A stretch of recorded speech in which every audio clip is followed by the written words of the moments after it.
नमस्कार, इथे मी अर्धा लिटर दूध गरम केलेलं आहे. त्याच्यामध्ये आपण सिट्रिक ॲसिड घालून घेतले. आपल्याला दूध फाडून घ्यायचे, त्याचं पनीर तयार करून घ्यायचं आहे. आपल्याला त्याला चांगलं नितळून घ्यायचं कॉटनमध्ये काढून.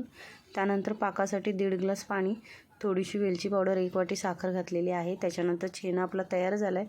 तर इथे ताटामध्ये काढून घेतला आणि त्याला छान असं सॉफ्ट असं तळव्याने आपल्याला प्रेस करत एकदम मऊ असा गोळा तयार करून घ्यायचा आहे.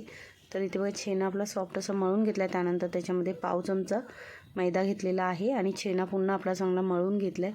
तर इथे बघा छेना आपला छान असा सॉफ्ट झाला आहे. त्याचे छोटे छोटे बॉल्स तयार करून घेतलेत.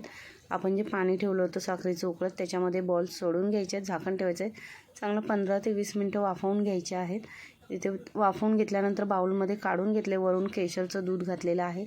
मस्त असे आपले हे झटपट रसगुल्ले तयार होतात. करून बघा तुम्ही अशा पद्धतीने, खूप छान लागतात. तर तुम्हाला इथे मी एक रसगुल्ला तोडून सुद्धा दाखवलं. बघा आतून किती छान अशी जाळी आली. याचा अर्थ आपले रसगुल्ले तयार आहेत.